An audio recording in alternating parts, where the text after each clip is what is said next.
orillas del río Sinú, de esta magnífica tarde en el municipio de Lorica, tenemos la oportunidad de conversar con el doctor Yesid Carrillo, director del Instituto de Investigaciones Jurídicas de la Universidad de Cartagena. Doctor, bienvenido a esta iniciativa Muchas de la gracias. Rectoría de Investigaciones para el tema de investigación formativa para estudiantes de pregrado. Y hoy queremos, en el marco de este río y en esta hermosa tarde que nos acompaña, hacerle preguntas acerca de la investigación, la importancia de la investigación en el pregrado y la importancia de la investigación en el área jurídica. Queremos empezar preguntándole qué es la investigación para usted desde esa concepción filosófica pluralista. Si tenemos la línea de Paul Feyerabend que habla de la multiplicidad de métodos. ¿Qué es hacer investigación en el área jurídica? Bueno, la investigación en el campo del derecho se ha venido desarrollando en tres dimensiones.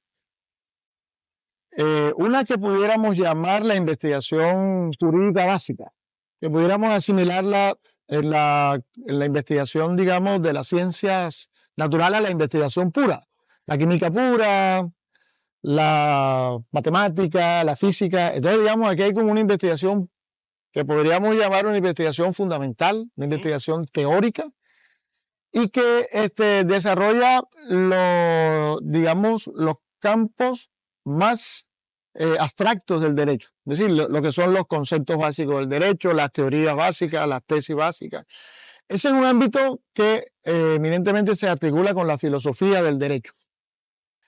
Hay otro campo que es el campo que le llamamos el campo de la investigación doctrinal o la investigación de las ciencias jurídicas básicas o de la dogmática jurídica.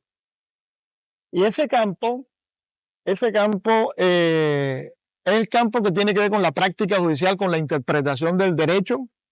Es uno de los campos que más se desarrolla en la carrera de derecho. Y hay el tercer campo, que es de la investigación aplicada o la investigación social o la investigación que mira el impacto del derecho en la realidad social y que tradicionalmente se le llama investigación sociojurídica. Entonces hay como esos tres campos, pues uno los mira en el plan de estudio. Cuando tú miras el plan de estudio del programa de derecho te das cuenta que va a haber, digamos, asignaturas como la filosofía del derecho, como la teoría de la argumentación, como la teoría de los contratos. Entonces, esas teorías hacen parte del primer campo de investigación. Y también hay otra que tenga que ver, digamos, con lo que ya son los desarrollos doctrinales, por ejemplo, el derecho penal 1 o el derecho civil persona. ¿Sí? Y también está el campo de la investigación aplicada y vemos que hay sociología jurídica. Entonces, este campo está articulado a su vez con el desarrollo curricular, estos campos de investigación. Pero es una pregunta que siempre está dentro de los currículos y también están los estudiantes, que usted acaba de mencionar de manera muy elocuente y precisa, es el tema de la filosofía de la ciencia. Sí. Para usted y para el que inicia el proceso de investigación, ¿qué tan importante es la filosofía de la ciencia para entender la investigación y la ciencia desde un contexto filosófico, teórico, epistemológico? Mira, la filosofía de la ciencia no es solo importante para el campo del derecho. Es importante para todo el campo de las ciencias sociales, pero también para todos los campos. Es decir, la ciencia ha tenido dos paradigmas históricamente. El paradigma aristotélico, que estuvo dominando hasta el siglo XVI, cuando surge toda la matematización de la ciencia, el modelo galileano, que es el que hoy experimentamos. Si tú miras esos dos campos hoy, digamos, en el siglo XIX van a aparecer dos campos de investigación diferenciados, que son la investigación cuantitativa, que es la matematizada, y la investigación cualitativa, que lo que hace es retomar el paradigma aristotélico. En el campo de las ciencias sociales, la investigación cualitativa es supremamente importante. En el campo del derecho, digamos, la investigación cualitativa es eminentemente fundamental. Por ejemplo, tener esos paradigmas claros es supremamente importante. ¿Por qué? Porque fíjate que muchas veces los abogados o los jueces asumen paradigmas en la interpretación del derecho que quieren asimilar el derecho a una geometría o a una matemática. Y hay incluso teorías que consideran que es posible hacer una interpretación única y correcta, que hay una respuesta única y correcta en el campo del derecho, lo cual es desacertado porque solamente hay respuestas únicas y correctas en el campo de las ciencias naturales, ¿verdad? Y entonces aquí digamos, esos dos paradigmas son supremamente importantes para que el estudiante, cuando sea abogado o cuando sea juez, entienda una cosa que es fundamental. Y es que el juez debe tener empatía cognitiva y emocional en relación con las partes del proceso y sobre todo debe tener compasión, debe ponerse. Y eso solo te lo da la investigación cualitativa. Si tú miras a las partes simplemente como dos objetos que pueden ser matematizables, cuantificables, realmente lo que producimos es injusticia. Usted toca un tema muy interesante que es el tema de la realidad y es el tema del conocimiento en el ámbito concreto y en el ámbito de la interpretación. Me recuerda un poco al filósofo matemático, filósofo ya en sus últimas etapas de su vida, Emre Lakatos, que hablaba de los programas de investigación, que hablaba de esta idea de un núcleo firme, de algo que es inamovible y que finalmente las hipótesis auxiliares van ayudando a ese núcleo. Con base en su experiencia, ¿existe esa idea original o esa realidad de allá afuera que hay que ir por ella e interpretarla? ¿O finalmente el investigador es aquel que entra en relación con la realidad y construye una realidad alterna? Es decir, digamos, en el ámbito del derecho, de la investigación jurídica, nosotros trabajamos con una realidad, la realidad social. O sea, nuestra realidad es social. Entonces, en ese sentido, nosotros estamos más cercanos, por ejemplo, a la teoría de Ludwig Wittgenstein, ¿no?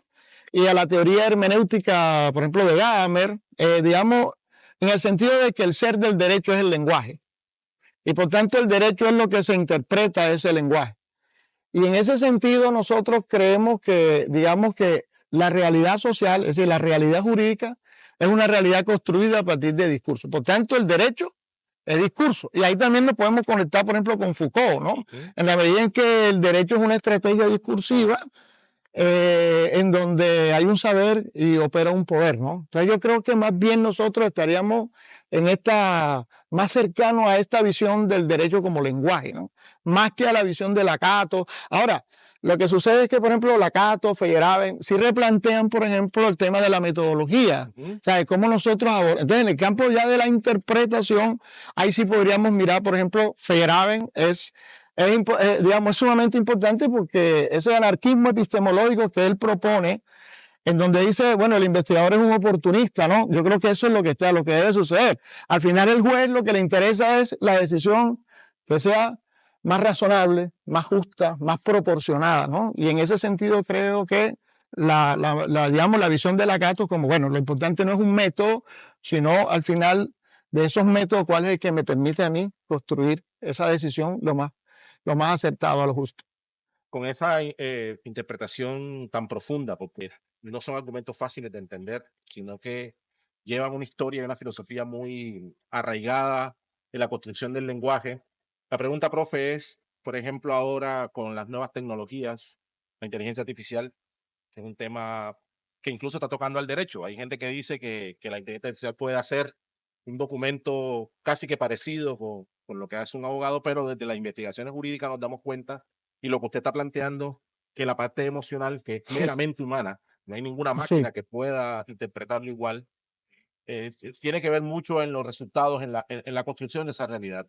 Profe, le pregunto, la relación hoy día entre derecho e inteligencia artificial, ¿cómo la están trabajando ustedes desde el instituto? Digamos, es un gran desafío. Nosotros tenemos una línea de trabajo digamos, de consultoría, pero también de investigación, incluso que fue sugerida, entre otras cosas, por el vicerrector de investigaciones cuando estábamos creando el instituto, y es Derecho y Nuevas Tecnologías. Entonces, desde esa perspectiva, nosotros miramos todos los desafíos que le está planteando hoy el desarrollo de las nuevas tecnologías, en especial el tema de la inteligencia artificial,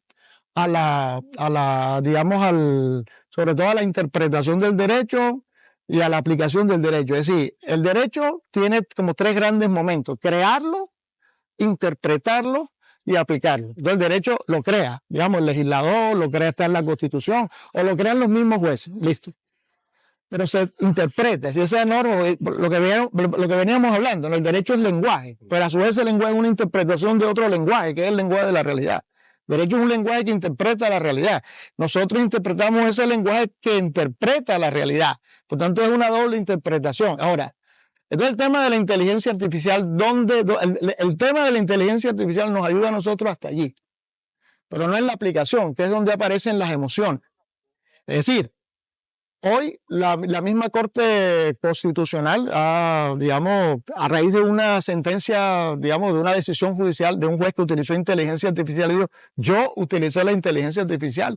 Eso fue un debate, estuvo en la Corte, y la Corte lo que ha dicho es que los jueces pueden utilizar la inteligencia artificial, pero tienen primero que convertirse en expertos. Ahora, ese, digamos, es el tema ya de lo práctico, ¿no? Ahora, ya en el tema de la propia realidad, los límites de la inteligencia artificial están en lo que usted ha señalado, que son las emociones, que es lo que he venido señalando. Es decir, la inteligencia artificial le puede señalar a un abogado o le puede señalar a un juez cuáles son los mejores argumentos, pero es el juez el que tiene que elegir si ese argumento se aplica o no se aplica a la realidad. Y en ese momento de aplicar el derecho a la realidad, el juez